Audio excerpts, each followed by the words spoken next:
Hello students, in our last class we started with chapter 15 our environment. We had a short brief introduction. एक briefly हमने introduce किया था chapter को. Environment का definition हमने समझा था. What do we mean by environment? Everything that surrounds us, that is called environment. अब मैंने थोड़ा सा आपको हिंट भी दिया था कि why do we need to study this. मैंने कहा था कि आज जो भी हम प्रॉब्लम्स फेस कर रहे हैं एनवायरमेंटल प्रॉब्लम्स में आते हैं ग्लोबल वार्मिंग और हमारा जो ये ओजोन डिप्लीशन और हमारा जो जितने भी हमारा ये जो पोल्यूशन है, सब एनवायरमेंटल प्रॉब्लम्स हैं. तो हमें इनको समझने की क्यों ज़रूरत है, इस चैप्टर को हमने क्यों पढ़ना है? क्योंकि हम बेसिक एक स्ट्रक्चर हम पढ़ें, हमारे जो इकोसिस्टम को हम समझें, जिससे हमें हर चीज़ की इम्पोर्टेंस का पता चले, हर एनिमल्स का हमें इम्पोर्टेंस का हमें पता चले, ताकि हम एनवायरनमेंट में जो बैलेंस है उसको हम डिस्टर्ब ना करें.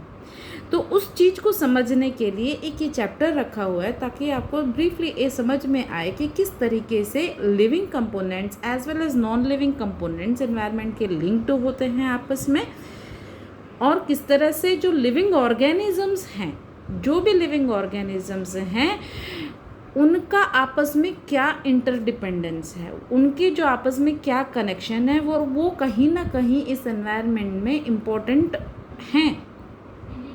इस चैप्टर में हम फूड चेन, फूड वेब, इन सब के थ्रू टॉपिक्स में हम इस चीज़ के बारे में पढ़ेंगे कि ये सब चीज़ें क्यों इम्पॉर्टेंट हैं और क्यों हर लिविंग ऑर्गेनिजम्स इम्पॉर्टेंट है. जैसे लास्ट टाइम एक बच्चे ने क्वेश्चन पूछा कि अगर हम ये कहते हैं कि हर ऑर्गेनिज्म अगर इस अर्थ पे है, तो वो हमारे एनवायरमेंटल बैलेंस को मेंटेन करने के लिए कहीं ना कहीं बहुत इम्पॉर्टेंट है.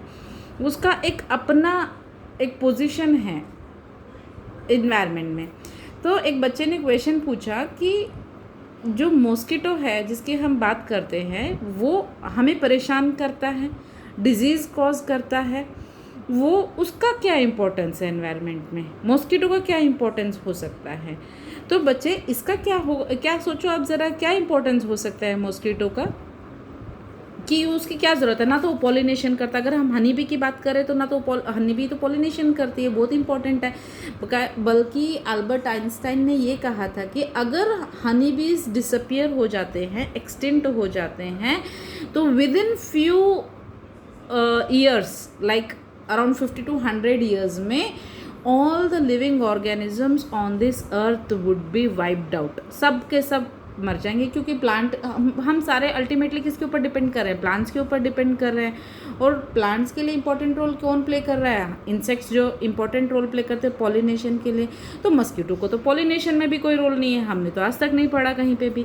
तो मॉस्किटो का बेटा आप इमेजिन करो कि आपने लाइफ साइकिल पढ़ी है मॉस्किटो की, कौन से क्लास में पढ़ी थी लाइफ साइकिल मॉस्किटो की? तो आपने ये पढ़ा है कि मॉस्किटो जो है, एक बार में जो फीमेल मॉस्किटो है, it lays hundreds of eggs in stagnant water, and उस स्टैग्नेंट वाटर में those eggs they hatch out and they form larvae and pupae. और जो लार्वा और प्यूपा जो बनते हैं स्टैग्नेंट वाटर में जो होते हैं, they might be food for certain small birds और सर्टन इंसेक्ट्स. वो उनके लिए फूड हो सकते हैं, है ना.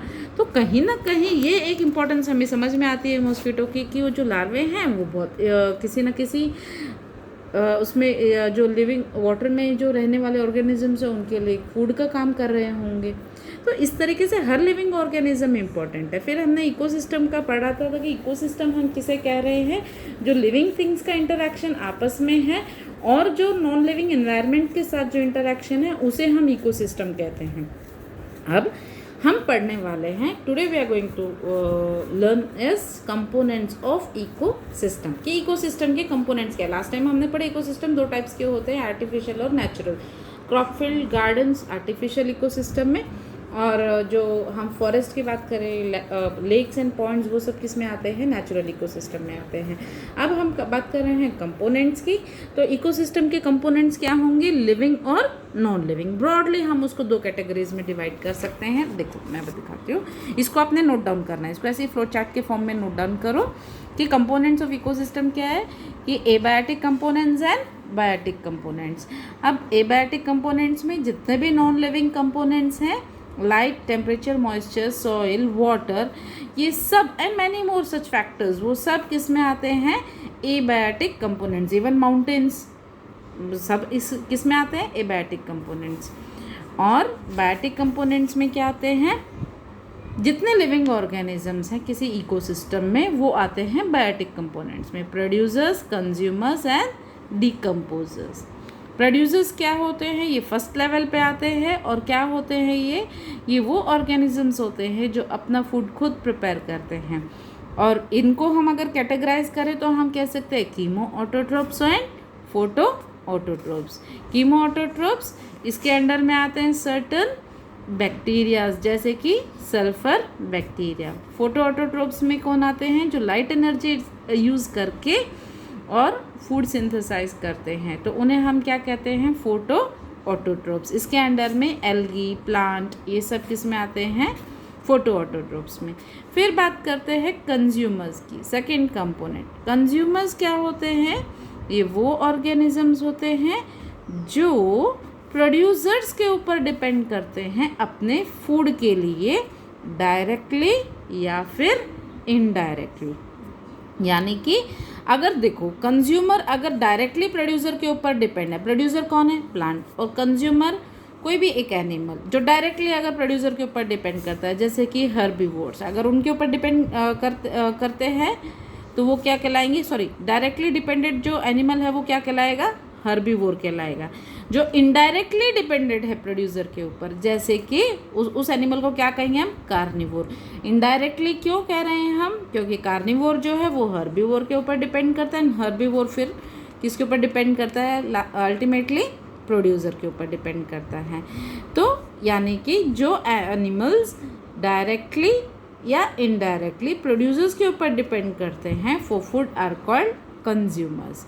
उसको अगर हम कंज्यूमर्स को कैटेगराइज करें तो हम कह सकते हैं herbivores, carnivores, omnivores and parasites. Third level है इसका डीकम्पोजर्स। डीकम्पोजर्स क्या होते हैं? ये सर्टन सैप्रोफाइट्स होते हैं, माइक्रो ऑर्गेनिजम्स होते हैं। सैप्रोफाइट्स के अंडर में क्या आते हैं भाई? सैप्रोफाइट्स के अंडर में आते हैं फंजाई। जो फंजाई होते हैं जो dead and decaying organic matter के ऊपर ग्रो करते हैं, उन्हें हम क्या कहते हैं? सैप्रोफाइट्स। अब क्योंकि इनका जो फूड है इन ऑर्गेनिजम्स का वो तो dead and decaying organic matter है, तो ये क्या करते हैं? सैप्रोफाइट्स जो है, ये पता है ना अपना फूड कैसे लेते हैं सैप्रोफाइट्स?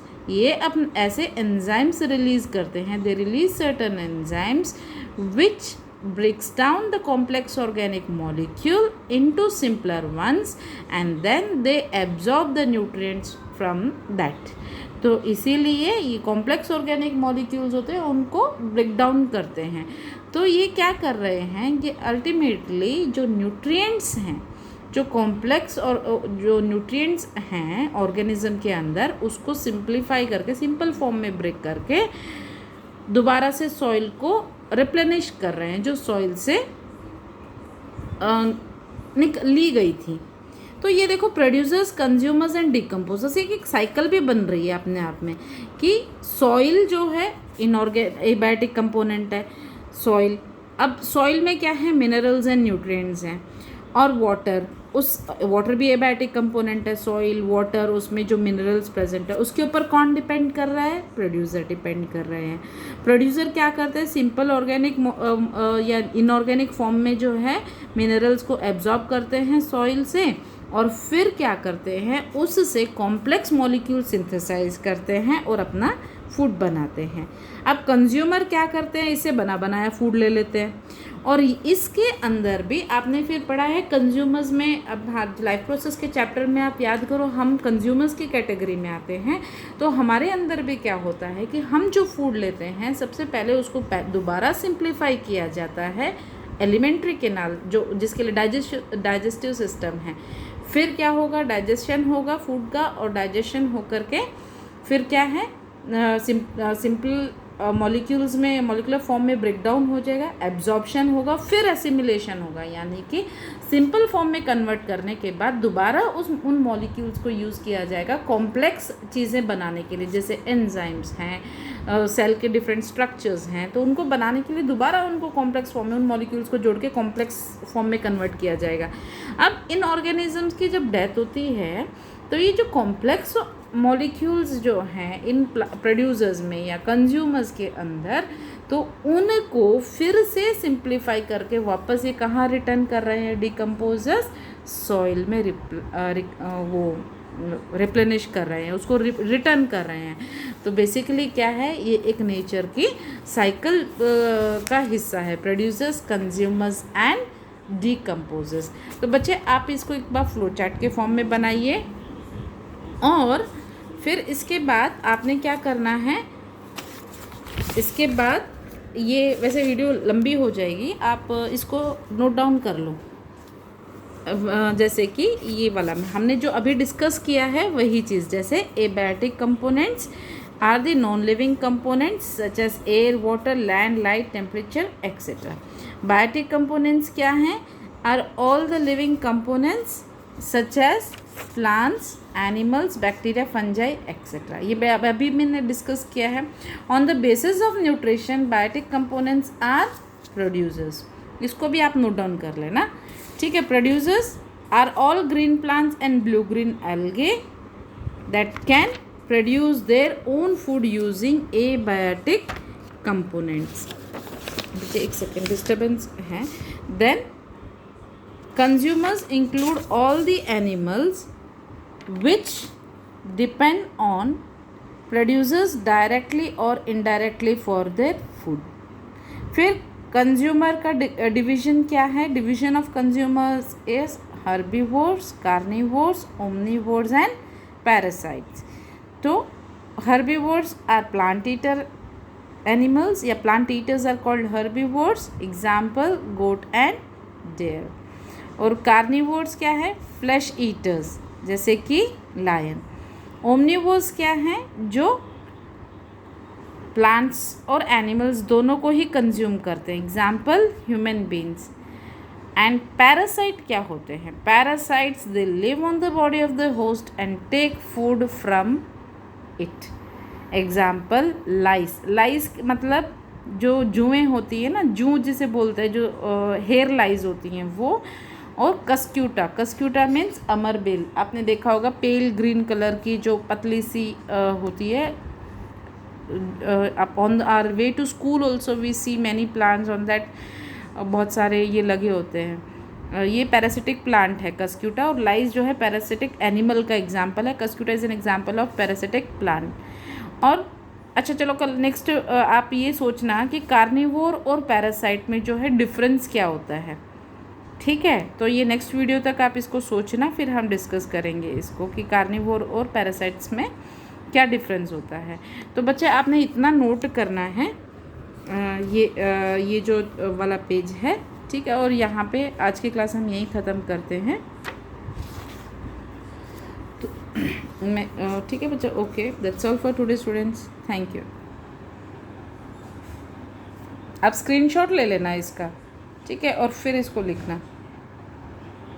ओके बच्चे, थैंक यू।